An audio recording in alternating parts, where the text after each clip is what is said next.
On November 22nd, 1963, American President John F. Kennedy was assassinated while campaigning in Dallas, Texas. Today, a special In Conversation with Lindsey Richardson, the Curator of Collections at the 6th Floor Museum in Dallas. Welcome to the program, Lindsey. Thank you. It's been more than 50 years since President Kennedy was assassinated. Why are people so interested in this case still? I think it's two main reasons. I think it is because the mystery aspect, the fact that some people think that the mystery remains. There are questions that are not answered. They don't feel satisfied with the idea that Lee Harvey Oswald acted alone to shoot the president. But also I think the fact that act on what was an ordinary day, it wasn't a particularly special day for anyone outside of Dallas. I mean, everyone was excited the president was coming to town, but he had been in Florida the week before. It was the same kind of visit. It was just a regular day, and the president was shot and killed here on the streets in town. And that event just shocked so many people, and the ripple effect of all of the things that happened afterwards, we're still living with those effects, with the legacy of that event. And I think that draws people here. This is my first visit here, and it is, I guess the way I would describe it is overwhelming if you've never been here. And one of the things that struck me at looking at Dealey Plaza, where this crime was committed, was the intimacy and how small it seems in real life. You must hear that from others. I do. It's a small plaza. It's not a really big open space. And today, of course, the trees are so much taller than they were in 1963, so you don't have as much open sky as you did back then. And people come here, they come to our building, which is the former Texas School Book Depository. They go up to the 6th or 7th floor and they look down at that spot on Elm Street, and it's so close. It is really pretty amazing that it all just happened in this very ordinary, small little place. And we're sitting on the first floor of the building, and directly above us, 6 stories up, is where Lee Harvey Oswald fired the shots that killed the president. Tell us about the history of this building and this museum. Well, it's a long and controversial story. Dallas was immediately labeled the city of hate. Other assassinations have happened in other places, and the place was not blamed. But Dallas was very much blamed for John F. Kennedy's death. And for a lot of the good people in this city, that was horrifying. That, they would go to church on Sunday and ask each other and the members of their congregation, why should we be blamed for this? Should we be blamed? Did we do something wrong? How did this happen to us? And it wasn't just in Dallas that name stuck. People could leave Dallas, go to other cities, go to other parts of the world, and be refused service when people found out they were from Dallas. So Dallas had a very painful association with this history beyond the loss of a beloved president or a martyred president, depending on your point of view. That history meant that people were not comfortable memorializing what happened. So a large part of the community wanted to tear this building down, just put up something completely unmemorable like a parking lot. And others said, no, this happened here. This is an important thing. Look at the way it has changed the world. We have to remember this history. And it was a big push and pull for a long time. This building was in private hands for a long time. It was taken over by Dallas County through a bond election in the 70s. And today it's the Dallas County Administration Building. The bottom 5 floors of the building are Dallas County Administration, including some of the attorneys and civil sides of things that the county looks at, and the Commissioner's Court. The top 2 floors of the building, floors 6 and 7, are where the museum is. In 1989, when the museum opened, it wasn't really a museum. It was an exhibit. And it had been opened over many years of development in response to the fact that people kept coming here. And people who worked for the county were having to shoo people out of the building and keep them out of their offices because they were here. They couldn't resist. They needed to see the place. And so eventually, those who wanted to preserve the history succeeded in their mission and opened a museum in 1989 that, again, wasn't a full museum. It was an exhibit. It wasn't thought that it would last very long. But it opened in 1989. A couple of years later, Oliver Stone's movie JFK opens, And a whole new generation of people is spurred to curiosity about what happened. Did that really happen? Is Oliver Stone's version what really happened? Are all these other versions that are out there what really happened? And so they wanted to come here and see it. And that pretty much ensured the museum's success as a museum. And we have been open and here to provide access to that site, the original crime scene, up on the 6th floor, to people since 1989. And hundreds of thousands of people come here Yes, every year. And it is a moving experience for a lot of people, particularly those who lived through the assassination, were fond of President Kennedy. One of the things I noted is on the 6th floor, you're not allowed to take pictures. Why is that? Taking pictures on the 6th floor today takes you out of the history that we're trying to talk to you about, which is 1963. The exhibit starts in the early 60s, and it takes you through the events of 63, and then it brings you up to the present day. If you are in the exhibit today, you have a whole historical journey to go through, and that journey is very similar to the exhibit that we opened in 1989. That exhibit, that storyline, was designed in the late 80s, only 25 years after the assassination, for people who remembered the shooting and who were potentially still traumatized by those events. So it's very, very carefully constructed. The physical layout of the exhibit, the wording, the colors, everything's very specifically chosen for people who remembered the assassination. If you're going through it today and you're taking pictures, you are interrupting the emotional experience of that historical interpretation on the 6th floor. Neither of us were alive when President Kennedy was assassinated. That's true. We're both interested. Yes. Hundreds of thousands, millions of people around the world continue to be interested. Talked a little bit about that earlier, but what is the hold that this building, this place has on people?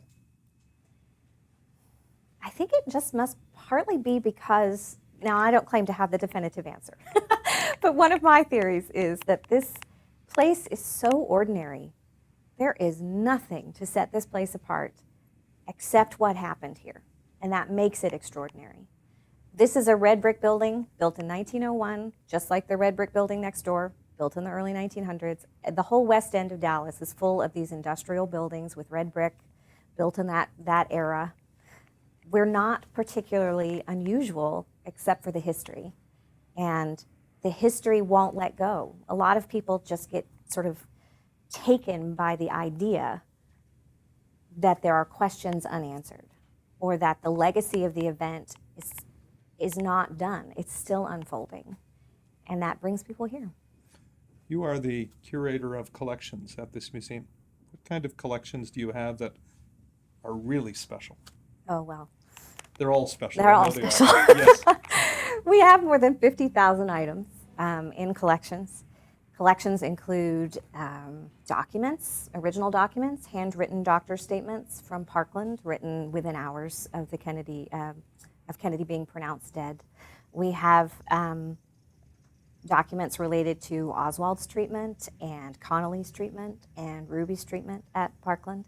We have documents for other things, not just the hospital, but we have images. We have all kinds of photographs in the collection. Both of the local newspapers, the Dallas Morning News and the Dallas Times-Herald, in 1963, were of course covering this event with multiple photographers because it was a presidential visit. So there were people all over town covering all aspects of it. And then once the shots rang out, there were other things that had to be covered. And all of those professional photographers are represented in our collections with both of those newspapers.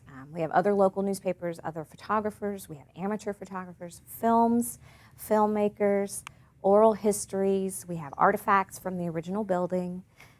We have pop culture items, we have newspapers and magazines, pretty much anything related to the assassination, whether it's specific to what was happening in 1963 here in Dallas as local history. We have one of the best repositories of information about what happened here then with the people who were here. But we also are fascinated by the legacy of both the event itself and of President Kennedy. So we have collections about civil rights, what happened in the 60s, both in Dallas and nationally, Cuba, space, the arts. We have all kinds of things in the collection that relate to all of those things. Two of the artifacts that really caught my attention, Lee Harvey Oswald's wedding ring is upstairs, and Captain Fritz, who was handcuffed to Lee Harvey Oswald. That was Detective Jim Lavelle. Sorry, Jim Lavelle. Yes. My apologies. Captain Fritz was also there as well. Yes. And both of those, his suit that he was wearing the day that Oswald was shot, those are, how did you get them? Well, two different situations there. Jim Lavelle's suit is on loan to the museum. And in 2013, we made some updates to the exhibit. That was the year, the 50th anniversary of the assassination, and we had a lot of increased visitorship. So we had Jim Lavelle's suit, and we worked with some designers and specifically created a mannequin that is dynamic. So rather than a suit that just sort of stands up like you might see on a mannequin in a department store, this mannequin has the shape Jim was in at the time Bob Jackson took his Pulitzer Prize winning photo of the moment Oswald was shot. And I don't know if you're calling that image to mind, but Jim Lavelle is sort of Yes. startled and is pulling back. And the suit is arranged to match that photo, which we have blown up large behind the suit. So it's this really powerful way of using a real artifact in conjunction with a very memorable photo to bring that moment to life for visitors, especially those who weren't watching it on live TV, as a large portion of the audience was in 1963. So that's on loan to us, and we are really excited about the way that that gets to be displayed and interpreted for people today. Now, the ring is an acquisition from a few years ago, and we were stumped to some extent. You know, how do you put that on display in the existing exhibit in such a way that it doesn't interrupt the narrative, but also provides the extra information and sort of powerful emotions that artifact holds for a lot of people. The ring is important because he took it off and he left it beside his wife's bed when he left that morning for work. And a lot of people impute motive to that action, different motives, but it's very powerful. It's something that he never had the chance to explain. So it remains one of those questions that engages people's curiosity in the story. So one of the things as a museum person you wonder is, should you find a way to put it on a bedside table the way it was in 1963, which ended up not being terribly feasible. There weren't actually very thorough crime scene photos taken of the bedside table in 1963. It wasn't seen as a crime scene. There was evidence collected, but it wasn't seen as the same kind of crime scene as you might imagine today that we would think it. So we ended up putting it in a case on the 6th floor that sort of resembles one of the columns that's already there. It's an industrial building. We have these big wooden columns, and we put in a column, and this ring sort of seems to float next to the part of the exhibit that talks about Oswald.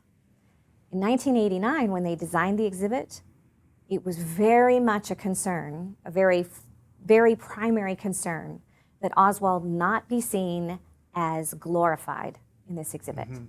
So when you go to the 6th floor, Oswald was, for a very long time, contained in one tiny little part of the exhibit, and you didn't see him mentioned, you didn't see his history explored in almost any other part of the exhibit except for that one part. Today, we've been able to draw him out and put him in different parts of the exhibit where it makes sense for mention of him or questions about him to be raised. But the ring has now come to sort of represent the public's curiosity about Oswald and his role and what that ring really meant in the events of 1963. How did the museum get the ring? Did Marina Oswald, the Oswald family? No, it was an acquisition several years ago. It was not a donation. It was not. Interesting. Some of the people that come here, some of the artifacts that end up here, yes, do they come out of the blue? Yes. Those are actually some of my favorite ones. Okay. A lot of people call us and say they have something, and every time that happens, I get a little bit excited.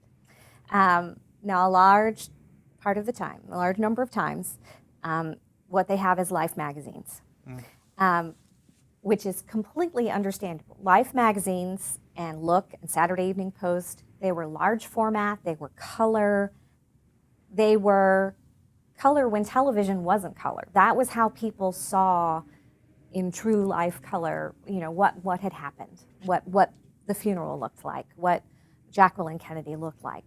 These things were important to be remembered in color, and a lot of people save them as souvenirs. So we have dozens of copies of those magazines. So I am gracious and grateful that people thought of us, but I'm not as excited about those as I am about when someone calls me to say that their father worked in a business along the motorcade route, and he took a home movie. So when that happens, I get very excited. And I'm sure you would. Because you can see in the films and images that we have from that day, cameras everywhere. The crowd was sprinkled with them like it was some sort of cupcake. There were cameras everywhere. And we only have a certain number of the images and the movies that had to have been recorded that day. And there are many, many, many out there that no one ever saw again outside of the family that took them. So when they turn up, we get very excited. Are you surprised that no one has ever produced, at least to my knowledge, a definitive picture of Oswald's gun sticking out of the 6th floor window in this building? Oh, that is the Holy Grail of photos in the Dealey Plaza that day. The Robert Hughes film was taken from just down Houston Street looking back at this building, and there is a split second of footage that shows that window. And it has been analyzed and twisted and turned and moved around and played with and all kinds of things so many times, so many ways, and they just can't make that old film show anything definitive. And like I said, as far as we know of the cameras and the moving cameras and the still cameras for which we've seen the images and recordings, nothing shows the rifle. People that believe there was a conspiracy often talk about the grassy knoll and the fact that there was a second shooter there. This grassy knoll is just outside where we're shooting this interview right now. I'm sure you've visited there many times. You've looked at it. You've heard lots of stories. What do you make of this thought that there was a conspiracy to kill the president? I think it is a very natural response to the suddenness of the events, and as more than one author has pointed out, the extremely ordinary sort of lack of impressive profile that Oswald himself represented in comparison with the President of the United States, the charismatic, the handsome, Pulitzer Prize winning leader of America. Just the idea that this nobody could take out the president is it baffles a lot of minds. And they look for other answers. And so a lot of theories have come up about where another shooter could have been in Dealey Plaza. And the grassy knoll is just a little bit beyond where Abraham Zapruder was standing. There have been theories that someone popped up out of a manhole cover in the street, or that there was someone on the bridge. There has never been physical evidence that proved any of those theories definitively. You have here at the museum, many guest speakers that come back. You hold public forums. Clint Hill, who was, of course, the Secret Service agent who jumped on the back of the limousine as it was speeding away, pushing Jackie Kennedy back in. People like that, I'm sure, come here and attract a crowd, and must also, I don't know how they would react to this being a museum now. Can you share with us what their observations are? Sort of in general terms, yes. We've hosted Clint Hill just this year. He released another book, and we had a program in May where he came and spoke about his latest book, and it touched a little bit on the events of 1963. People love to hear Clint Hill talk, and he draws a big crowd every time. The first time he came back, I am under the impression it was difficult, and that is definitely common. For some people, those events were life-changing. They were not just memorable, but impossible to forget. And how do you carry on from something like that? They were traumatic. And a lot of people avoided this town and this site for those reasons. And then when they come back, it can be very cathartic. It can be disturbing. It can be sort of astonishing just to see, what time has changed and what it hasn't changed, I guess, in the interim. When I look at Dallas, again, first impressions, first time I visited, it has a small town feel to it, even though it's such a large city. And maybe that's part of an ordinary day turned into an American tragedy, and for that matter, a world tragedy when President Kennedy was assassinated here.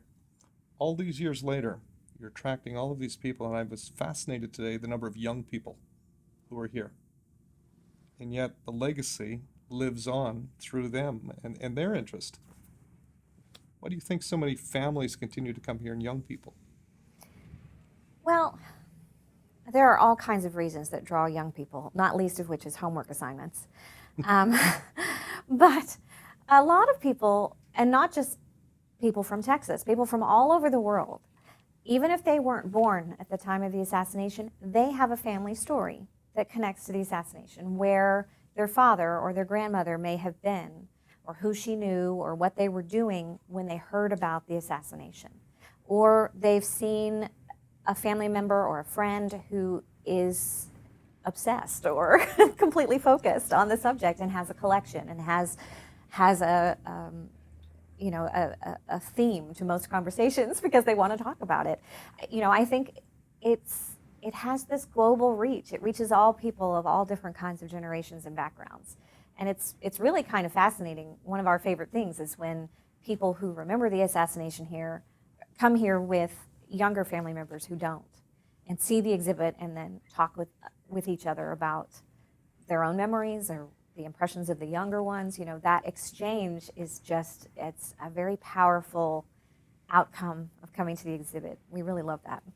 If you talk to someone who's never been here, what do you say to them about why they should come and visit it? Well, I'll say a lot of the same stuff about the Kennedy assassination and its cultural legacy and its historical importance. But I also talk about the fact that this building is the primary crime scene. This is where law enforcement investigated. They found 3 spent shells. They found the rifle. Oswald worked here. This is the crime scene. There's Dealey Plaza.